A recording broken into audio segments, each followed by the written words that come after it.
नमस्कार दोस्तों, scary story official में आप सबका स्वागत है। और आज की कहानी बहुत ही स्पेशल होने वाली है, तो इसलिए आप लोग रेडी हो जाइए हेडफोन लगा करके। उससे पहले चैनल को सब्सक्राइब करिए, लाइक कमेंट करिए, शेयर करिए और बने रहिए हमारे साथ। कहानी बहुत ही इंटरेस्टिंग होने वाली है। तो आज की कहानी सौरभ की है। सौरभ और जीतू। जीतू उसका घर का नाम था, सौरभ का फ्रेंड है। और जीतू बहुत ज़्यादा इंटरेस्टिंग बातें करता है। ये मानिए इंटरेस्टिंग, या फिर ऐसा बोल सकते हैं कि वो भूतिया चीज़ों में बहुत ज़्यादा इन्वॉल्व है। उसे मूवीज़, मैगज़ीन्स और वीडियोस देखना बहुत पसंद है, हॉरर। और अपने दादी से ये हॉरर स्टोरी बहुत सुनता था। तो आज जीतू आया था सौरभ से मिलने उसके ऑफिस। और ऑफिस में जब वो कैंटीन में बैठ करके नाश्ता कर रहा था, तभी सौरभ से बोलता है, सौरभ चलो मैं तुम्हें घुमा के लेके आता हूँ। एक बहुत अच्छी शॉप है और वहाँ पर हम लोग शॉपिंग करेंगे। वहाँ से मैं तुम्हें अच्छी सी शॉपिंग कराऊंगा और कुछ अच्छा खिलाऊंगा भी। उसके बाद मैं तुम्हें एक ऐसी जगह ले जाऊंगा जहाँ जाने के बाद तुम सब कुछ भूल जाओगे। सौरभ कहता है, ऐसी कौन सी जगह है? तो जीतू बोलता है, अरे यार मेरे साथ चलो तो सही। तो सौरभ बोलता, ठीक है, ऑफिस 8 बजे छूट जाएगा, उसके बाद हम लोग चलते हैं। तो जीतू वहाँ बैठे वेट कर रहा था, क्योंकि वो अपने गांव से सिर्फ सौरभ से मिलने आया था और अपने गांव भी बहुत दिनों बाद पहुँचा था। तो कम से कम एक वीक अपने गांव में रुका है। और उसके बाद ये सौरभ से मिलने के बाद ये अपने दिल्ली जाना था उसे अपने काम पर। तो टोटल 1 महीने की छुट्टी लेकर आया था और ये सोच रहा था कि बहुत घूमना है। ये सोच करके ये अभी वेट कर रहा था, कॉफ़ी का सिप लेता जा रहा था और इंतज़ार कर रहा था सौरभ का। सौरभ 8 बजते ही कैंटीन में आता है और बोलता है, चलो भाई कहाँ ले जा रहे हो, चलो चलते हैं। जीतू बाहर निकलता है और अपनी बाइक पर बिठालता है। सौरभ से बोलता है, सौरभ ऐसा है, तुम अपनी गाड़ी यहीं छोड़ दो और मैं सुबह तुम्हें ऑफिस ड्रॉप कर दूंगा, फिर तुम शाम को आ जाना अपनी गाड़ी लेके। तो बोलता, ठीक है, आज तुम्हारी मर्जी चलेगी। ये दोनों वहाँ से बाइक से निकल जाते हैं। रात का 8 बज चुका था और सर्दी का मौसम था। तो हल्की हल्की ठंड 8 बजे शुरू हो गई थी, कोहरा भी होने लगा था। ये दोनों बाइक से फर्राटा मारते हुए निकले जा रहे थे। तो पहले तो ये उस शॉप में पहुंचते हैं जहां जीतू ने बोला था शॉपिंग के लिए। वो शॉप एक केक की शॉप थी और वहां से ये केक खरीदता है और थोड़ा बहुत और खाने पीने का सामान लेता है। और उसी में बगल में एक और शॉप थी जहां से वो सौरभ के लिए कुछ कपड़े लेता है। सौरभ मना करता है कि मुझे गिफ्ट की ज़रूरत नहीं है, लेकिन जीतू बोलता है, मेरा मन है तो लेना तो पड़ेगा ही तुम्हें। ये दोनों अब निकल पड़ते हैं अपने दूसरी जगह के लिए। जीतू पता नहीं कहाँ ले जा रहा था, इन्हें पता ही नहीं था। और आधे घंटे बाद ये लोग बहुत थक गए थे और जीतू ने एक जगह जाकर अपनी बाइक रोकी और सौरभ से बोलता है, सौरभ चलो उतरो। तो सौरभ उतरता है और इधर उधर देखता है। हाथ में केक था और उसने सोचा कि यहाँ जंगल में केक कटिंग करना है क्या? तो जीतू बोलता है, जंगल नहीं है, बहुत अच्छी जगह है। वहाँ से वो धीरे धीरे आगे जंगल की तरफ बढ़ रहे थे। जीतू बोलता है कि सस्पेंस ख़त्म होता है। पता है सौरभ, मैंने एक मैगज़ीन में देखा था कि एक भूतिया खंडहर है और वहाँ पर जाके अगर केक कटिंग करके खाते हैं तो ज़रूर कुछ ना कुछ होता है। तो मैंने सोचा क्यों ना यहीं पर वो एक्सपीरियंस किया जाए। अब सौरभ को डर लग रहा था। सौरभ ने बोला, पागल हो रहे हो क्या तुम? ये सारी चीज़ें करने के लिए तुम मुझे लेकर आए हो? तो जीतू कहता, क्यों डर गए क्या? तो कहता, नहीं डरा नहीं हूँ मैं, लेकिन फिर भी चलो चलते हैं, देखते हैं भाई क्या करवा रहे हो तुम। तो वो कहता है कि मैंने सुना था यहाँ पर ये एक खंडहर है बहुत पुराना और वहीं पर लोग बोलते हैं कि वहाँ पर बहुत ज़्यादा हॉन्टेड एक्टिविटीज़ होती हैं और ज़्यादातर लोग जाते नहीं हैं, दिन में ही कोई नहीं जाता है क्योंकि जंगल के बीचों बीच है। तो हम लोग तो रात में जा रहे हैं, कुछ ना कुछ तो मिलेगा ही। अब जीतू ये सारी बातें ऐसे मजाक में ले रहा था, लेकिन सौरभ इन सब बातों को कहीं ना कहीं मानता था। तो ये धीरे धीरे पीछे पीछे जा रहे थे। ये लोग उस खंडहर के जब पास पहुंचते हैं तो देखते हैं कि चारों तरफ खूब अंधेरा था और कुछ भी नहीं दिख रहा था। ये अपनी मोबाइल की टार्च जलाए थे, उसी की रोशनी से वहाँ पहुँचे थे। जब वहाँ पहुँचते हैं जीतू तो बहुत खुश होता है, क्योंकि उसने जैसा सोचा था सेम बिल्कुल वैसा ही था।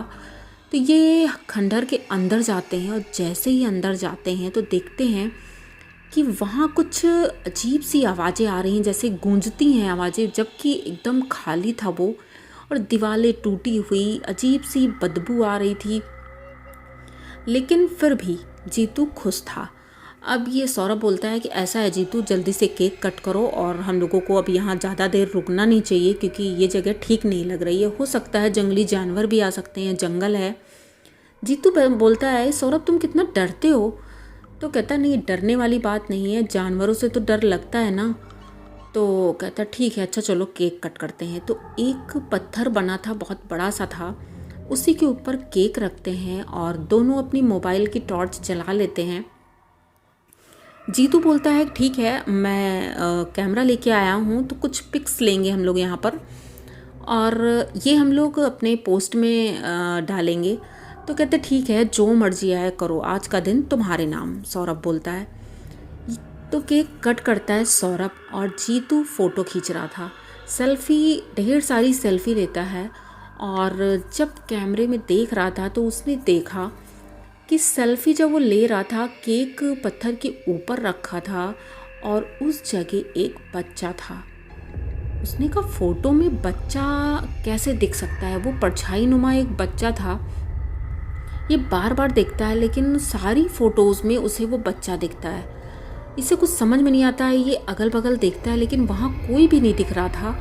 ये अवॉइड करता है। ये लोग केक खाने के लिए जैसे ही उठाते हैं, केक इतना कड़वा लग रहा था, जैसे लग रहा था कि इसमें मिर्ची डाली है या कुछ सड़ा हुआ है। जीतू वो केक तुरंत फेंक देता है और बोलता है पता नहीं दुकान वाले ने ये इतनी सड़ा हुआ केक क्यों दे दिया, हमें सारा मज़ा ख़राब कर दिया। उसके बाद दोनों इधर उधर देखते हैं और सौरभ बोलता है कि ऐसा है जीतू, अब हमें चलना चाहिए।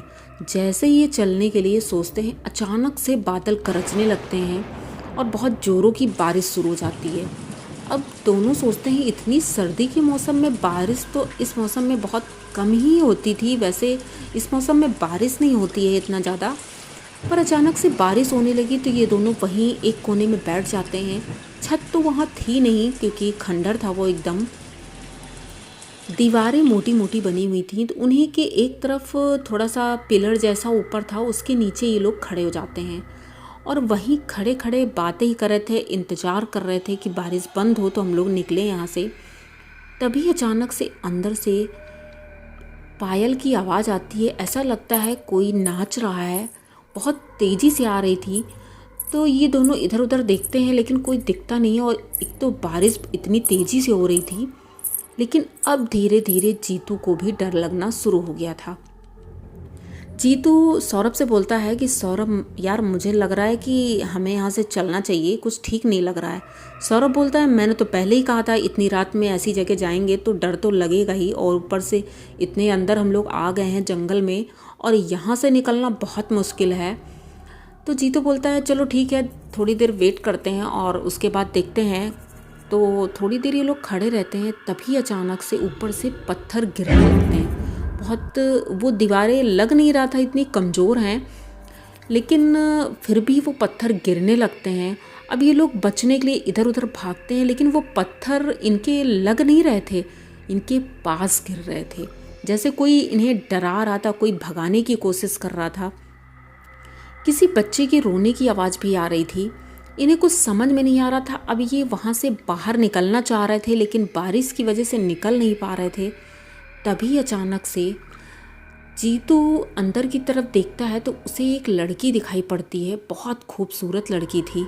जीतू उसे देखता है और सोचता है कि जैसे हम लोग फंस गए हैं, हो सकता है ये भी लड़की वैसे ही फंस गई हो।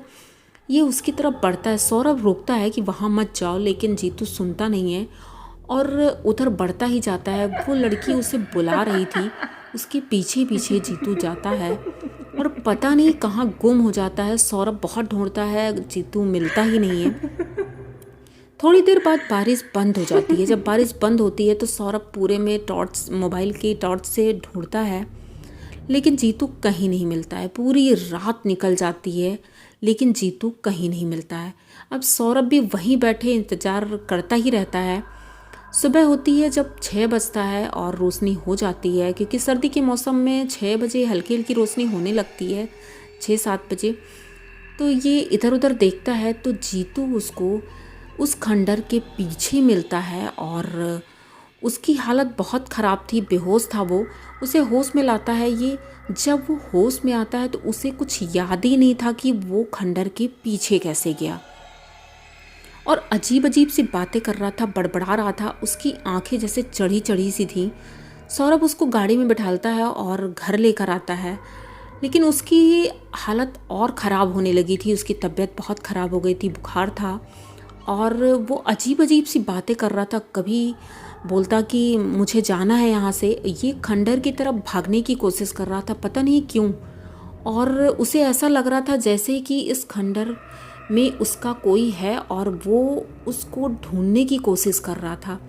वो बोल रहा था कि मेरी गर्लफ्रेंड वहाँ पर है और मुझे उसके पास जाना है, तो प्लीज़ तुम मुझे लेकर चलो ना वहाँ पर। तो सौरभ उसे बहुत रोकता है लेकिन वो सुनता ही नहीं। अब इनके घर वाले भी जब ये देखते हैं तो सोचते हैं इसे ज़रूर कुछ ना कुछ ऐसा हुआ है जो नहीं होना चाहिए। इसे लेकर एक तांत्रिक के पास जाते हैं तो वो बताता है कि उस खंडर में जो चुड़ैल है उसका साया इसके ऊपर आ गया है और वो इसको छोड़ना नहीं चाहती है। ये यही सोच रहा है कि ये मेरी गर्लफ्रेंड है, क्योंकि उसका बॉयफ्रेंड और वो लड़की जो थी उसने वहाँ पर सुसाइड किया था। दोनों की आत्माएं वहाँ घूमती हैं, तो इसके अंदर उसके बॉयफ्रेंड की आत्मा है जो अब निकलना नहीं चाहती है। तो ये लोग तांत्रिक से बोलते हैं प्लीज़ हमारी मदद करो, क्योंकि ये लड़का बहुत दूर से आया है और हमारे शहर आकर के अगर उसके साथ ऐसा कुछ होता है तो हमें बहुत अफसोस होगा। तो वो बोलता ठीक है।